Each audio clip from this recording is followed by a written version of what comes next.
Ẹ kú dédé àsìkò yìí ní ibikíbi tí ẹ ti gbé ń wò mí. Orúkọ tèmi náà ni Bayo Black. Mo tún ti dé ní òwúrọ̀ òní lórí ọ̀rọ̀ tó ń jà rànyìnrànyìn. Àwa ò fẹ́ já ìsìn, àwa ò fẹ́ já ìsìn nílẹ̀ Yorùbá o. Àwa ò fẹ́ já ìsìn ní Nàìjíríà. Ẹ jẹ́ kó ní kálukú wa ká ti ọwọ́ ọmọ wa báṣọ. Kẹ́lẹ́sìn kan yéé jáde láti máa lọ tàbùkù ẹlẹ́sìn kejì mọ́. Kẹ́lẹ́sìn kan yéé jáde láti máa lọ tàbùkù ẹlẹ́sìn kejì mọ́, kó ní kálukú kó ṣe tiẹ̀. Then àwa tá a dẹ̀ pera wa ní Mùsùlùmí, ẹ jẹ́ ká lófẹ̀ẹ́, ẹ jẹ́ ká lámùmọ́ra, ẹ jẹ́ ká ní àmùmọ́ra. Tá a bá sọ pé a fẹ́ ṣe dáwà, a fẹ́ pèsè ojú ọ̀nà tọlọ́run, ẹ jẹ́ ká pèsè ojú ọ̀nà tọlọ́run ní ọ̀nà àlàáfíà. Ẹ jẹ́ ká pèsè ojú ọ̀nà tọlọ́run ní ọ̀nà àlàáfíà. Ẹ wo àwọn ẹlẹ́sìn kejì wa, àwọn Christians, ẹ wo bí wọ́n ṣe ń ṣe. Ẹ wo báwọn ṣe ń pèpè sí, bí àwọn ṣe ń pèyàn sínú Christian. Christian ò ní bẹ́ẹ̀ condemn ẹ̀sìn ẹ tó ń ṣe. Ó sì máa ń lo strategy kan tó bá rí tí Christian bá rí fìlà lórí ẹ, ọmọ òkè Muslim ni ẹ o. Kódà wọ́n á tún lámọ̀ sí ẹ. Wọ́n á ní sílẹ̀, wọ́n á ní kó akọ̀tẹ̀ fẹ́ invite yín sí program kan ni o. Eléyìí ò kì í ṣọ̀rọ̀ ẹ̀sìn o. Program yìí kíní kan, wọ́n á ṣàṣọgbà kíní akẹ́kọ̀ọ́ tí a eléyìí kò ń ṣọ̀rọ̀ ẹ̀sìn, kò ń ṣe kíní.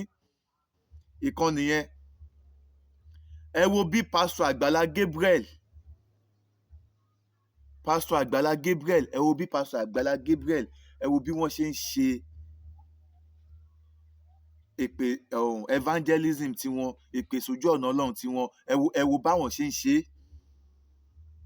Bàbá yìí á lọ láti ìletò kan sí ìletò kan. Àgbàlá Gabriel á lọ wo àwọn tó kù díẹ̀ káàtó fún. Á ní káwọn èèyàn bẹ̀rẹ̀ sí ní ṣe wọ́n lóore. Èrò máa pọ̀ ń ṣọ́ọ̀ṣì ẹ because àlàáfíà ló ń wá, kò ṣe kà, oore ló ń ṣe àwọn èèyàn. Oore tó tún wá ń ṣe àwọn èèyàn yẹn kò tún wá fi tẹ̀sìn ṣe. Ó ń ṣoore fún Muslim, ó ń ṣoore fún Christian, ó ń ṣoore fún oníṣẹ̀ṣe. Níwọ̀n ìgbà tó bá ti jẹ́ ènìyàn tí o dẹ̀ ní ìdí ìrànlọ́wọ́, tágbàlá Gabriel bá ti fojú kàn ẹ́, tí Ọlọ́run dẹ̀ rán Àgbàlá Gabriel sí ẹ, ẹsẹ̀kẹsẹ̀ ni life ẹni ẹ máa change. Kò èmi ò tí ì rẹ̀ ẹni tó sunkún lọ bá Àgbàlá Gabriel tí kò rẹ́rìn jáde. He is a pastor, èèyàn kan nìyẹn. Ṣùgbọ́n àwa Muslim, ọ̀pọ̀lọpọ̀ àwọn àfáà, tọ́rọ̀ bá di pé kó pèsè ojú ọ̀nà tọlọ́run báyìí, condemnation ni. Wọ́n máa condemn ẹ̀sìn kejì ni. Àfáà míì kò fi Quran ṣe lecture mọ́, Bible ló fi ń ṣe lecture. Kò sí bí Christian ṣe máa ṣe quote Quran, ó máa quote ẹ̀ to his own satisfaction láti fi condemn Muslim ni. Kò dẹ̀ sí bí Christian ṣe máa sọ pé òun fẹ́ quote Bible kò sí bí Muslim ṣe máa sọ pé òun fẹ́ quote Bible fún Christian. Tí kò ní quote ní ọ̀nà tó máa fi disqualify Christian tó gbé Bible ẹ̀ lọ́wọ́ láti fi back ẹ̀sìn ẹ̀. Tá a bá ń ṣe gbogbo eléyìí, ẹ wò gbà tí eṣinṣin tó ti ń jẹ elégbò bọ̀. Àwọn ẹlòmíì ti wà lẹ́nu kó máa lọ tú ìwé ẹ̀sìn ẹlẹ́sìn láti fi tàbùkù ẹ̀sìn yẹn, láti fi polówó Islam. Ó ti wà lẹ́nu ẹ̀ nísìnyìí, kò ń ṣọ̀rọ̀ 30 years mọ́. Ẹ wò over 30 years ago tẹ́ ti ń jẹ́ kó fojú jàgídíjàgan wo Islam. Nǹkan tẹ́yìn àfáà kan ń ṣe, tẹ́ máa lọ gbé ìwé ẹ̀sìn ẹlẹ́sìn, tẹ́ máa lọ fi convince àwọn èèyàn, tẹ́ máa fi tàbùkù ẹ̀sìn yẹn láti fi gbé Islam lárugẹ. Àkóbá lèléyìí ṣe fún Islam, ẹ polówó Islam. Ẹ ń fi kinní yìí, ẹ fi ń dá wàhálà lẹ̀ ni. Okay, ìgbà tẹ́yìn ti ń ka lára àwọn ìwé lára àwọn ìwé scripture àwọn ẹlẹ́sìn kejì tó máa ń kà, ọ máa ń sòka Bible dáadáa. Muslim máa ń sòka Bible láti fi tàbùkù Christianity àti láti even fi tàbùkù Jésù. Gbogbo wa náà la rí fídíò kan táwọn ọmọlẹ́yìn Kristẹni tó gbé jáde lẹ́nu ọjọ́ mẹ́ta yìí nípa àáfàá kan tó pe Jésù lólè. Báwo ló yẹ pé Jésù lólè ní pé ó lọ ka verses kan nínú Bible pé Jésù ìyá àgbàdo ó jalè, ó ní Jésù jalè nìyẹn o.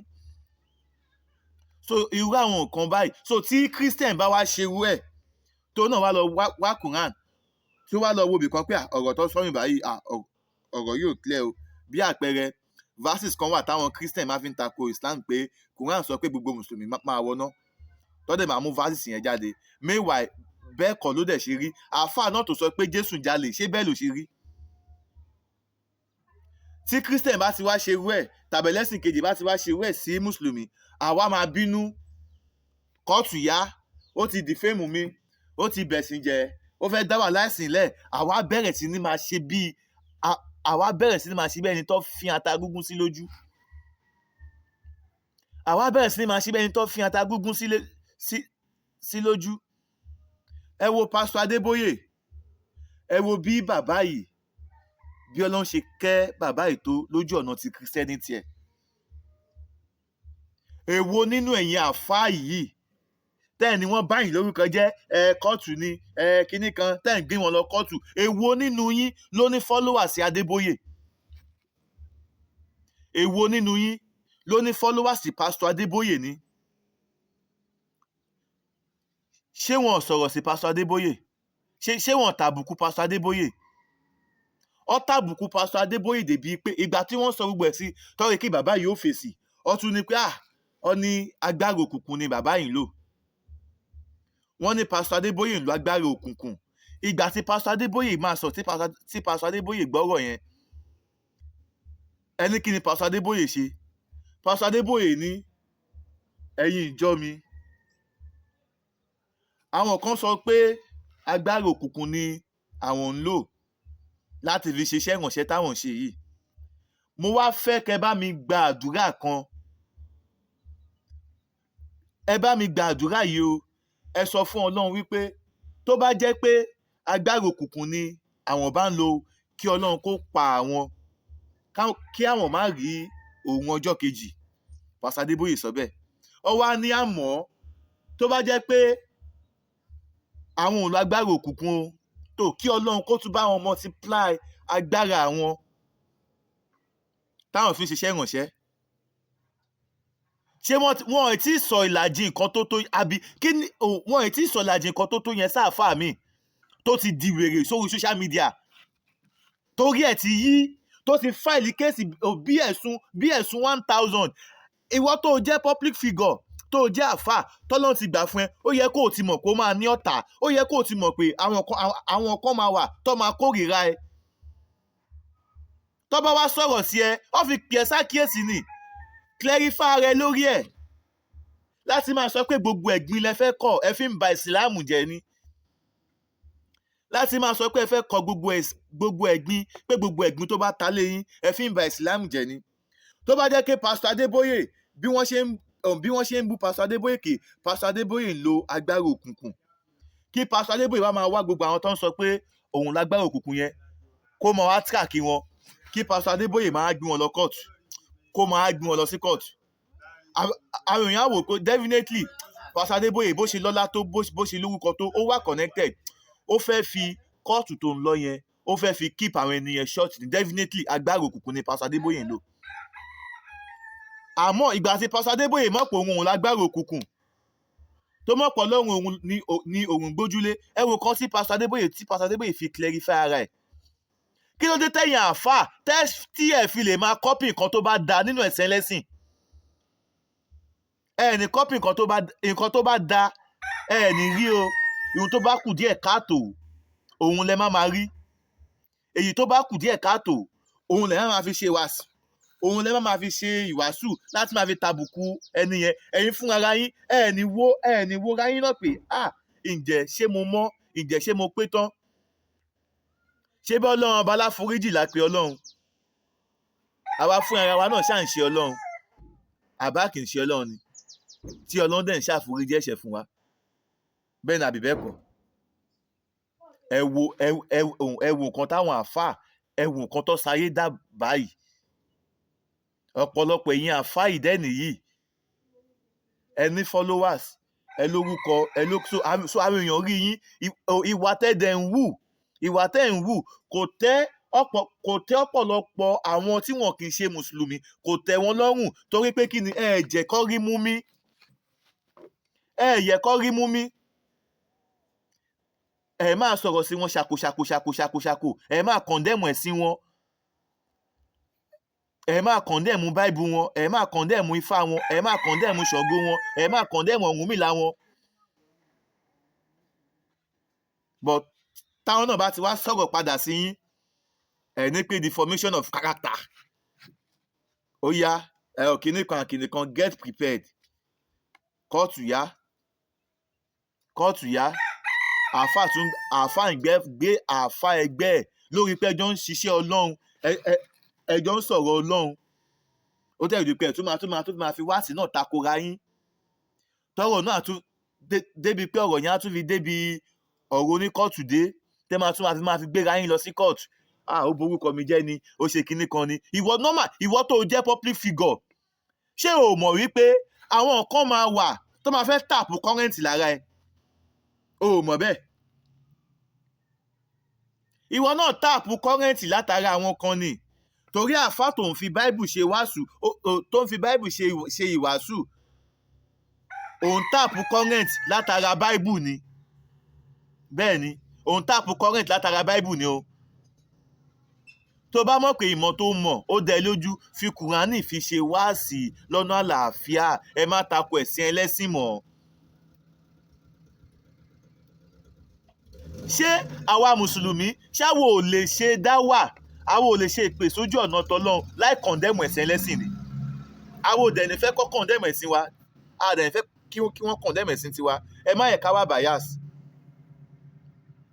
ẹ má jẹ́ ká wá bias.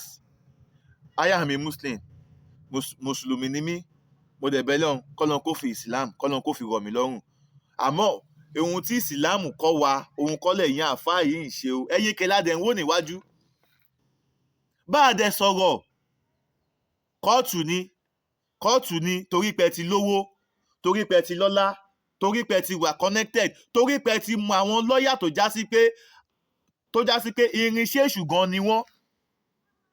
Because ọ̀pọ̀lọpọ̀ mùsùlùmí ni ó já sí pé ó wà nínú ìṣòro kan, tó já sí pé olówó kan fẹ́ fi ọwọ́ ọlá gbá lójú. Ẹ ní ríru mùsùlùmí báyẹn láti lọ defend ẹ̀, àfi kéèsì pé àáfàá kan tó ti popular ó borúkọ ẹ̀jẹ̀, irú àwọn yẹn ni ẹ̀yìn mọ́ kéèlè file against wọn. Ṣé àwọn kírísítẹ́nì náà ò ní lọ́ọ̀yà ni? Ṣé Pastor Adébóyè ò ní lọ́ọ̀yà ni? Ẹ wo iye àwọn bloggers tí wọ́n jáde tí wọ́n ń bú Pastor Adébóyè, kí Pastor Adébóyè wá sọ wípé òun fẹ́ máa kó àwọn pípù yìí, ẹ mọ̀ye èrò tí Pastor Adébóyè àti wọn lọ sẹ́wọ̀n. Bọ̀ bàbá yìí mọ̀ pé iṣẹ́ Ọlọ́run lòun gbé dání. Ẹni tó bá dẹ̀ ti gbé iṣẹ́ Ọlọ́run dání, dandan ni kí kèfèrí kó takò, dandan ni kẹ́ni tí ò gbọ́ Ọlọ́run gbọ́, dandan ni kó takò. So definitely àtakò tó ṣe fún mi yìí jẹ́ kí n wẹ ara mi mọ́, jẹ́ kí n clarify ara mi. Pastor Adébóyè clarify ara wọn ni, ẹ̀wọ̀n kan tí bàbá yẹn fi clarify ara wọn. Àmọ́ ìyẹn àáfàá, ìmáàmù Táyé á gbé ìmáàmù Kẹ́hìndé ṣépè, ìmáàmù Kẹ́hìndé á gbé ìmáàmù kínní ní ẹlẹ́bọ. Ẹ wà mọ́ṣáláṣí, ẹ fẹ́ ṣe kútúbà jímọ̀, àwọn mùsùlùmí ní ó wà ńbẹ̀. Kútúbà ọ̀rọ̀ ẹbọ lẹ̀ ń sọ, ọ̀rọ̀ ẹ̀sìn ẹlẹ́sìn lẹ̀ ń sọ, ọ̀rọ̀ ẹ̀sìn ẹlẹ́sìn òun lẹ fi ń ṣe wáàsí. Kíní ló ń dá wàhálà lẹ̀. Ẹ yẹ kálàáfíà kó jọba nílẹ̀ Yorùbá. Ẹ jẹ́ kálàáfíà kó jọba nílẹ̀ Yorùbá. Kókó nǹkan tí mò ń sọ̀rọ̀ lé lórí náà nìyẹn. Àlàáfíà. Ambassador of peace lèmi. Ambassador of peace òun lèmi. Fẹ́yìn tẹ́ bá ṣe ń wò mí fún ìgbà àkọ́kọ́, Bayo Black ni orúkọ tèmi. Ẹ jẹ́ bá mi subscribe sórí ìkànnì tẹ́ ti gbé ń wò mí yìí. Ẹ bá mi tẹ subscribe button yẹn o. Ẹ bá mi subscribe, kẹ́ follow page mi. ẹ bá mi share, ẹ bá mi share, ẹ bá mi share, ẹ bá mi share. Ó wá di wípé a wà bá ọ̀rọ̀ Ọlọ́run mọ́ lẹ́nu ẹ̀yin tẹ́ ẹ sọ pé ẹ mọ kéwú. Àfi ọ̀rọ̀ máa tako ẹ̀sẹ̀ lẹ́sìn, kẹ́ máa condemn ẹ̀sẹ̀ lẹ́sìn. Ẹ wà ní ìwàásù kankan mọ́ lẹ́nu tẹ́ ẹ lè ṣe mọ́ láì tako ẹ̀sẹ̀. Àfáà mi ò lè báyàn sọ̀rọ̀ kò lè sọ̀rọ̀ nípa Islam fún 5 minutes kó má ṣàtakò. Láì ṣàtakò fún mùsùlùmí ẹgbẹ́, láì ṣàtakò fún ẹni tí kò kì í ṣe mùsùlùmí, kò lè ṣe ìwàásù 5 minutes bẹ́ẹ̀. A ṣe àrí àtakò kan ṣe ni. Àwọn kinní kan ìwà yẹn ó tako òfin ẹni tó mọ̀ pé kò ń ṣe mùsùlùmí. Ṣé ká ní pé bí bá ṣe ń ṣe muslim ní Nàìjíríà yìí, ká ní bẹ́ẹ̀ ni àwọn oníṣẹ̀ṣe, ká ní bẹ́ẹ̀ lọ ṣe ń ṣèṣẹ̀ṣe ni. Yorùbá ló níṣẹ̀ṣe. Yorùbá ló níṣẹ̀ṣe. Ṣé àwọn ẹlẹ́sìn míì, àwọn ẹlẹ́sìn ẹ̀sìn Islam, ẹ̀sìn àjòjì nílẹ̀ Yorùbá, ẹ̀sìn àjòjì ni.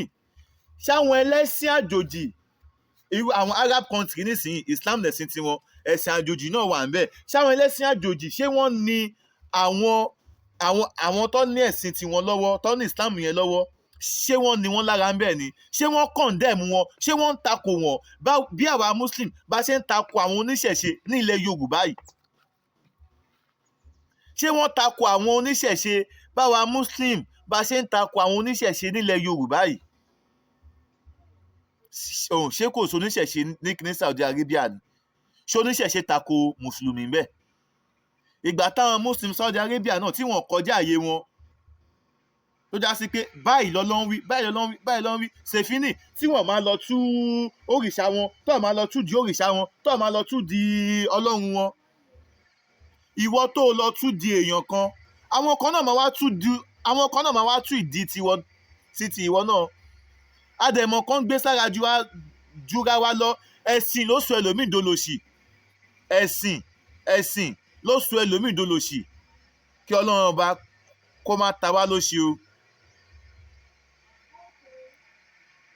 Ẹlòmíì wá sì gbóná tẹ́yìn àfáà yìí ń ṣe, ó wá rí rẹ̀ gẹ́gẹ́ bíi pé ọgbà ẹ̀wọ̀n ni òun wà. Ó tún níṣòro. Ó ní ìṣòro tó ń ṣe ẹ́ yìí o, àfi kó lo nǹkan ìbílẹ̀ o. Ẹ̀yin àfáà ní aráàmù ní igbá kan ní kíní kan débi pé ara ni ẹlòmíì títí tẹ́mi fi bọ́ lẹ́mìí ẹ̀. Ẹ má jẹ́ ká mú Islam, ẹ má jẹ́ ká mú le koko, torí Ọlọ́run ò ní wá lára o. Torí Ọlọ́run ò ní wá lára o. Bẹ́ẹ̀ ṣe mú bó ṣe le kókókókókókókókó, òun ló fà á táwọn èèyàn fi ń tàbùkù Islam. Òun ló fà á tí àwọn èèyàn fi ń sá kúrò nínú Islam. Kò sí ẹ̀sìn tó lálàáfíà tó ẹ̀sìn Islam. Kí ló wá dé tó wá já sí pé nílẹ̀ Yorùbá yìí ẹ̀sìn tó níyàn lára number 1 Islam jẹ́ ń bẹ̀? Ṣé yẹ kó rí bẹ́ẹ̀? Gbogbo ẹ̀yin àfáà tẹ́ ń fi Islam ní àwọn èèyàn lára, ẹ lọ stop ẹ̀. Ẹ lọ stop ẹ̀ o. Ẹ lọ stop ẹ̀ o. Ẹ lọ stop ẹ̀ o. Ẹ yẹ ká rántí pé iṣẹ́ Ọlọ́run la sọ pé à ń jẹ́. Ọlọ́run ọba fúnra rẹ̀ ó tó ìjà rẹ̀ gbé o. Ẹ̀yin àfáà tẹ́ wà ní ìdí ọ̀rọ̀ Tani Olorun, tí Tani Olorun tó bá ti realize mistake ẹ̀, ẹ fi Tani Olorun sílẹ̀. Ẹ fi Tani Olorun, ẹ fi sílẹ̀. Ẹ jẹ́ kó lọ fèsì ìṣẹ̀ṣe ẹ̀. Kẹ́yìn náà kẹ́ fèsì ìsìlámù yín. Ẹ̀yin àfáà ẹ má bú ìṣẹ̀ṣe. Kí Tani Olorun náà kó má bú ẹ̀sìn ẹlẹ́sìn mọ́. Kí Tani Olorun kó fèsì ẹ̀sìn ìṣẹ̀ṣe ẹ̀. Ẹ rí i pé látìgbà tó ti mú Tani Olorun, kò sí ojúmọ́ kan kí n má ṣe program lórí pé kálàáfíà kó ṣá lè jọba, kálàáfíà kó ṣá lè jọba. I am a Muslim.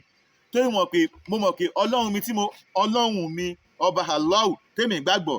Ọlọ́run jẹ́ kó yé mi pé làkún dínkù wálé yẹ̀dín, kó ní kálukú fi tiẹ̀ ṣe tiẹ̀. Ọlọ́run tún wá sọ nínú Quran chapter 10 verse 100 pé kò sẹ́ni tó máa gba Islam yìí o àfi ẹni tí èmi Ọlọ́run ti bá yọ̀ǹda fún.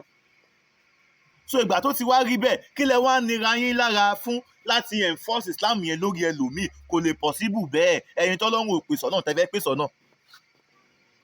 Ẹni tí Ọlọ́run ò pè sí ọ̀nà kan tí wọ́n bá fẹ́ pè sí. ilé ayé yìí kí mechanic kó máa lọ condemn doctor.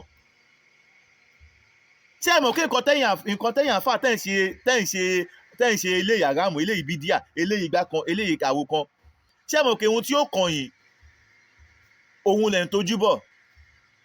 Ó dàbí kí mechanic kó máa lọ tako doctor pé kò mọṣẹ́ bó ṣe yẹ kó ṣiṣẹ́ ẹ̀kọ́ nìyẹn bí kíní kankan.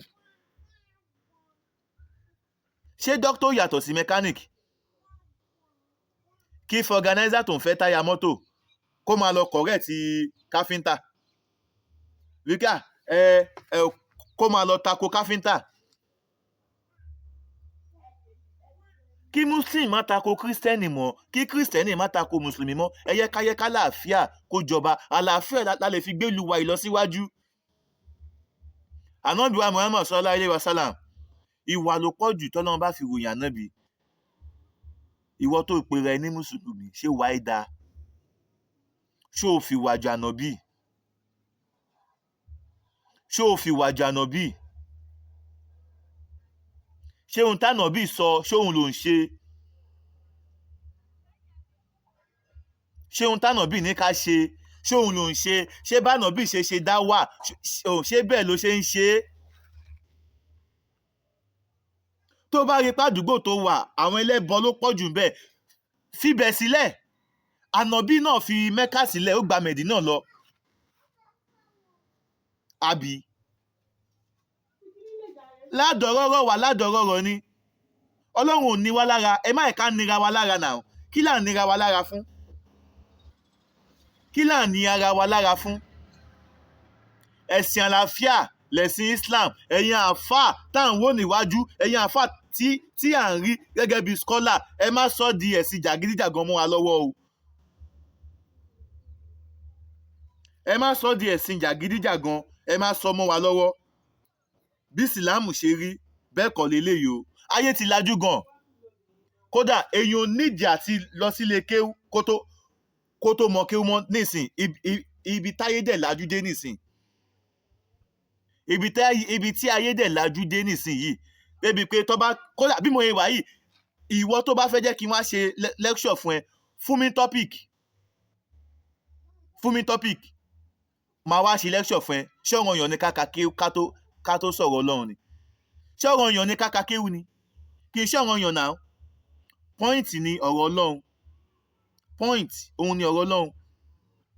Tí n bá dé wà fẹ́ fi Kùránì náà ṣe wá sí, kí n má lọ sílé kéwú gan.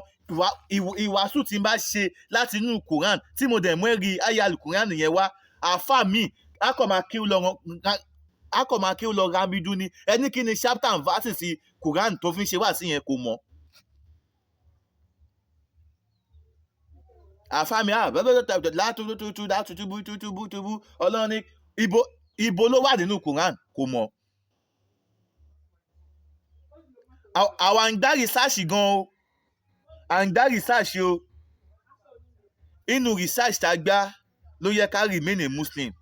A dẹ̀ rí i pé nǹkan tẹ́yìn ọ̀pọ̀lọpọ̀ ẹ̀yin àáfàá mi tí ẹ fi ń present Islam bẹ́ẹ̀ kọ́ ni Islam ṣe rí. Ẹ má mú ẹ̀sìn Islam le kókókókókókókókó fáwọn èèyàn. Islam respect ẹ̀sìn ẹlẹ́sìn, ẹ pọ́n ẹ̀sìn ẹlẹ́sìn, ẹ pọ́n lé. Mi sọ pé kẹ́ ẹ máa lọ bá wọn bọ òrìṣà o, ẹ má ṣì mí gbọ́ o.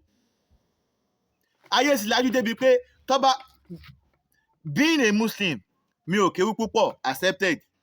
Kéwú wọ̀nba ni mo ké.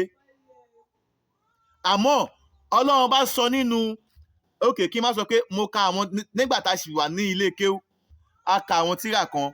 Wọ́n pe tírà yẹn ní ṣé àkìlò kọ tírà yẹn náà? Mi ò tẹ̀ rántí bọ̀ níbẹ̀ náà pé tọ́lábùlì hilimin, wíwá mímọ́ tọ́lábùlì hilimin alákùlì muslim tọ́lábùlì hilimin faridotin alákùlì muslim wá muslimatin, pé wíwá mímọ́ ọ̀ranyàn ló jẹ́ lórí gbogbo mùsùlùmí lọ́kùnrin àti mùsùlùmí lóbìnrin. Bí èmi nísìnyí, àwọn mi ò lọ sí kéwú. Àwọn mi ò lọ sí kéwú. So tí bá ń ka kéwú yẹn, mo lè àwọn mi tí ó yí dáadáa, ẹ mọ̀ káwọn ẹlòmíì táwọn ẹlòmíì bá ń kéwú, ohùn wọn máa dùn gan. àti wá máa wòye pé bí ohun ẹ̀ ṣe dùn nínú kéwú yẹn bóyá bẹ́ẹ̀ náà ló ṣe gbọ́ lọ́n gbọ́. Èmi nísìn ohun mi ò dùn nínú kéwú, ohun mi ò dùn, àmọ́ ìwàásù tí n bá ṣe authentic ni. Tẹ́ ẹ bá pè mí fún lecture pé ẹ wá bá wa sọ̀rọ̀ Ọlọ́run o, tẹ́ ẹ bá fún mi topic I will make research. Ó yá lórí topic bókè kí ni ayé alukuran kí ló sọ nínú lórí nǹkan báyìí, kí ni àdìsí kí ló sọ, tí màá dẹ mú ẹ̀rí Quran verses tó sọ̀rọ̀ nípa ẹ̀ jáde, ẹ̀rí àdìsí tó sọ̀rọ̀ nípa ẹ̀ tí màá dẹ mú jáde. Kò kí ń ṣe wọ́n ní tẹ́ẹ̀kọ́ máa kéré lọ. Àwọn súnmí láàyè mí náà ṣe é tọ́ nìkan jí mi ìsinmi láìráwọ̀ nìrọ̀yìn súnmọ̀ jáde náà kún kàlá ìfàfìlì àrídì mi bá dì. Ẹ wá ka kéwú lọ lábídún. Àwọn Muslim tẹ́ ẹ̀ ka kéwú yẹn fún àyà àbí tí kinní yẹn wà nínú Quran wọn ò mọ̀, verses Quran tó jẹ́ wọn ò mọ̀, so wọ́n wá rí ní rí pé wọ́n wá rí ní rí pé àwọn ẹni Ọlọ́run rèé. Ìgbà tó bá dẹ̀wà bẹ̀rẹ̀ sí ni wọ́n máa bá ìwà tó yàtọ̀ sí ìwà ìpáǹle lọ́wọ́ yín, a máa wá jẹ́ kẹ́sìn kó sọ àwọn ẹni yẹn. Bọ̀ ká ní pé bẹ́ẹ̀ ṣe ń ṣe ìwàásù yín tẹ́ǹka kéwú yẹn nínú súrà báyìí Quran chapter kínní kan verse kínní kan ibẹ̀ náà Ọlọ́run ti sọ pé nǹkan báyìí Muslim náà máa délé á wá lọ gbé Quran yẹn á lọ ṣí translated Quran á lọ kà á rí i pé bẹ́ẹ̀ ló ṣe rí. Á mọ̀ pé ọ̀rọ̀ Ọlọ́run ni kì í ṣọ̀rọ̀ èèyàn, kì í ṣọ̀rọ̀ tiyín. Ọ̀pọ̀lọpọ̀ Muslim tó ń ka Arabic Quran kò mọ ìtumọ̀ ẹ̀. Ọ̀pọ̀lọpọ̀ Muslim tí ó ń ka Arabic Quran kò mọ ìtumọ̀ ẹ̀. Ọmọ Yorùbá ni wá, ẹ translate Quran sédè Yorùbá, Quran èdè Yorùbá náà dẹ̀ ti wà. Tẹ́ bá ṣe ń ka kéwú yẹn ẹ máa jẹ́ káwọn èèyàn mọ verses chapter tó jẹ́. Kíní ìgan pẹ̀lú nǹkan tó ń jẹ́ kí Islam kó sọ àwọn èèyàn níṣe tó ń wò because ká ní pé bí o ṣe ka Quran o sọ chapter tó jẹ́ verses tó jẹ́ o sọ, àwọn mùsùlùmí àwọn tí wọn kéwú wọ́n máa lọ gbé Yorùbá Quran yẹn wọ́n á máa kà, wọ́n máa nígbàgbọ́ nínú Ọlọ́run. Ìgbàgbọ́ mùsùlùmí gan ẹni tó ń lọ àsàlátù tá a tún padà yọ lọ sílé babaláwo lẹ́yìn tó bá ti ń kà wọn kínní fúnra rẹ̀ ní èdè tó gbọ́ lédè tó understand, ìgbàgbọ́ ẹ̀ gan ṣẹ̀gan ó máa tún lékún sí ìgbàgbọ́ ẹ̀ máa tún lékún sí i. Àmọ́ nísìnyí ìgbàgbọ́ mùsùlùmí ti yẹpẹrẹ gan ní. Ẹ̀yin àfáà yìí náà lẹ fà á. Gbogbo èmi ò kí ń ṣàfà, mi ò kí ń ṣe but I am a Muslim. Being a Muslim, evangelist ni mí, evangelist of Islam. Máa ṣe ìwàásù fún ẹ lọ́nà tí Ọlọ́run ọba Allah tí ó fẹ́, torí àlàáfíà ni Ọlọ́run fẹ́. Ọlọ́run ò fẹ́ wa fún dààmú, Ọlọ́run ò fẹ́ wa fún wàhálà. Torí ẹ̀ ni Ọlọ́run ṣe jẹ́ kó yé wa pé kò sẹ́ni tó máa gba Islam yìí o àfi ẹni tèmi Ọlọ́run tí mo bá pè Quran chapter 10 verse 100 àfi ẹni tèmi Ọlọ́run tí mo bá yọ̀ǹda fún. Ìgbà táwa Muslim ta sì wá mọ̀ wípé àfi ẹni tí Ọlọ́run bá yọ̀ǹda fún ló máa rí Islam ṣe. Kí ló wá bí ká máa lọ tako ẹ̀sìn ẹlẹ́sìn? And ẹ mọ̀ pé automatically ẹ̀ ń sọ fún wa wípé Ọlọ́run ò mọ̀kọ́ tọ́lọ́run sọ nìyẹn. Gẹ̀ẹ́sì làrúgẹ o ẹ̀yin àfáà tẹ́ wà nídìí akatakítí bó o ṣe lè bí díà bó o ṣe lè haram bó o ṣe lè ìgbà kan bá a ṣe jọmọ Yorùbá and being a Muslim ẹ jẹ́ ká lo Yorùbá wa, ẹ jẹ́ ká lò moist, ẹ jẹ́ ká fi Yorùbá yẹn ká fi promote Islam, ká fi Islam yẹn ká fi promote Yorùbá kíkan má tako ìkan. Ohun tó bá jẹ́ bọ ẹ jìnnà sí, fine, ẹ jìnnà sí nǹkan tó bá jẹ́ ẹbọ. Àmọ́ àṣà àti ṣe ilẹ̀ Yorùbá tí kò kì í ṣe ẹbọ ẹ̀yin àfáà ẹ mú lò, ẹ promote Quran ní Yorùbá, ẹ promote Quran ní Yorùbá, ẹ promote Quran ní Yorùbá, ẹ promote Quran ní Yorùbá o, ẹ promote Quran Yorùbá. Ok, ìgbà tí ilẹ̀ Yorùbá láwà ẹ ṣíjú àwọn mùsùlùmí tó jẹ́ Yorùbá tí wọn kéwú ẹ ṣíjú wọn sí di Quran ní Yorùbá ẹ ṣíjú wọn síbẹ̀ ẹ̀yin nìkan náà lè ṣe àwọn ìwàásù yẹn ẹ̀yin nìkan lè ṣe wàásù kì í ṣe iṣẹ́ ẹnìkan iṣẹ́ gbogbo wa ni anybody ló lè ṣe wàásù nígbà tó bá ti mọ nǹkan tó fẹ́ sọ̀rọ̀ lé lórí you can preach. It is not a must you go to ilé kéwú before you can preach Islam. Once tó bá ti understand Islam, once tó bá ti lè kọ tó bá ti lè kà èdè tó lè kọ tó èdè tó fi lè kọ tó fi lè kà yẹn fi wàásù Islam. Fi èdè yẹn kó o fi wàásù Islam. Fi èdè yẹn wàásù Islam. Yorùbá ni mí and I am proudly to be a Yorùbá. Mi ò condemn kéèyàn má lọ sílé kéwú o torí ìgbà tèmi náà wà nílé kéwú tí mi ò serious ó ń dùn mí nísìnyí o. Àmọ́ alhamdulillah mo tún dúpẹ́ lọ́wọ́ Ọlọ́run pé kò sígbà tí mo nílò nǹkan kan nínú ayálu Quran tí mi ò kì í rí. Mo ti kúrò nínú ẹni tó máa lọ ń bá àfà wípé àfà ẹ jọ̀ọ́ mo fẹ́ ṣe Simon kan mo fẹ́ ṣe lecture mo máa nídìí verses àwọn níbo lọ́lọ́run tẹ̀lé sọ̀rọ̀ nípa nǹkan báyìí. I will make the research myself lórí fóònù mi. Kí ló fà á táwọn àfáà mi tó bá pè wọ́n fún lecture tó bá fún wọn ní tọ́pìkì báyìí ni kó wá sọ̀rọ̀ lé lórí o tó bá débẹ̀ ọ̀rọ̀ lẹ́bọ lógún ọ̀rọ̀ ẹ̀sìn ẹlẹ́sìn ni wọ́n máa lọ sọ condemnation lọ́ máa lọ ṣe ń bẹ̀. Wọn ò mọ ohun tó fẹ́ sọ ni.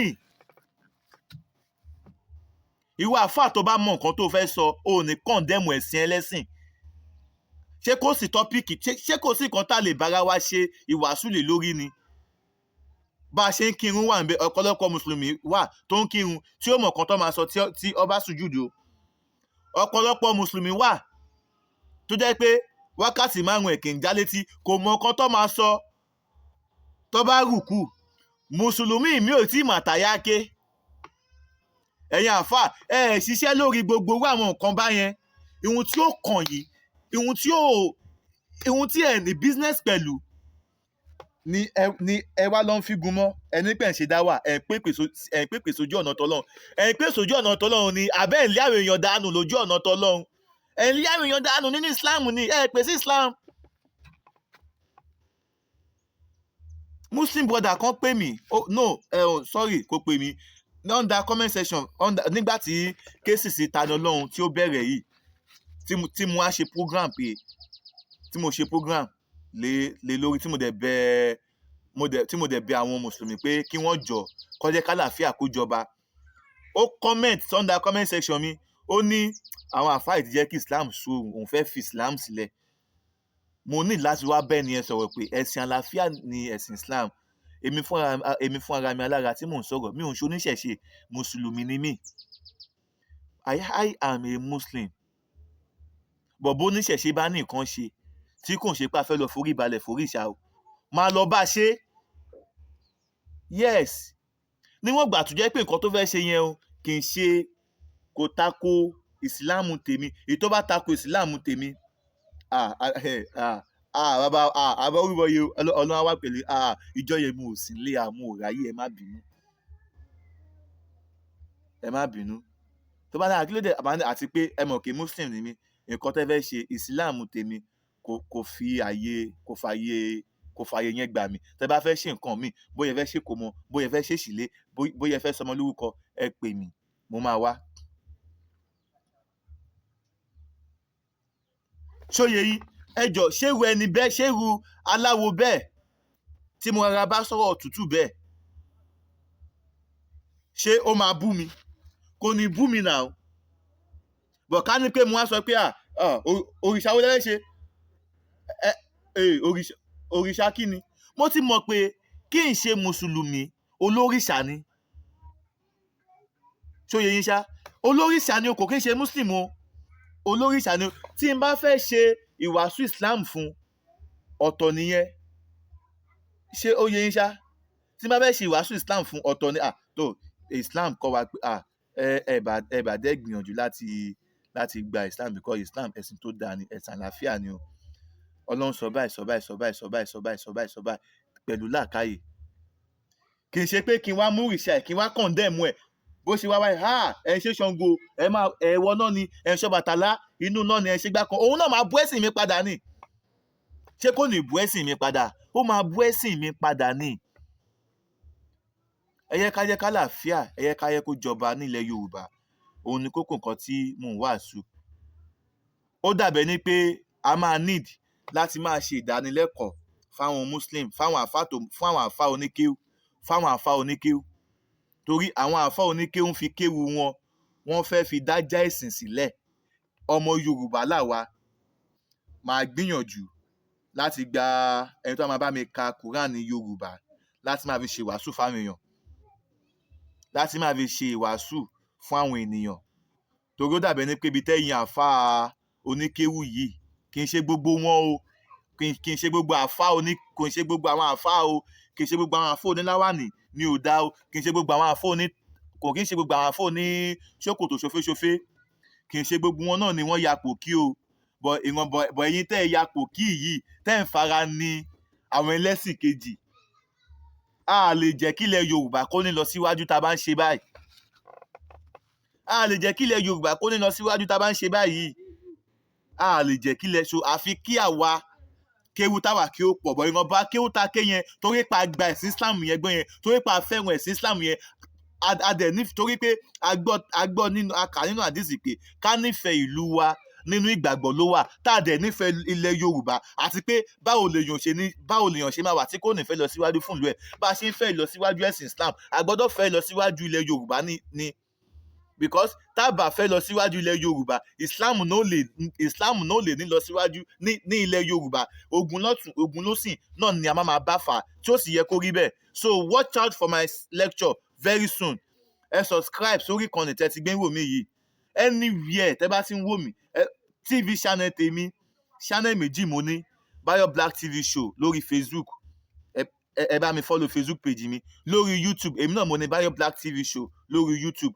Mo dẹ̀ tún ní another channel náà, Orí ló mọ̀ sin, ẹ bá mi subscribe síbẹ̀. Àti anywhere tẹ́ bá ti ń gbé ń wò mí báyìí, ẹ̀yin bloggers ẹ free, irú nǹkan tó yẹ kẹ́ ẹ máa gbèrè, irú nǹkan tó yẹ kẹ́ ẹ máa promote rè, torí àlàáfíà òun làwa ń sọ.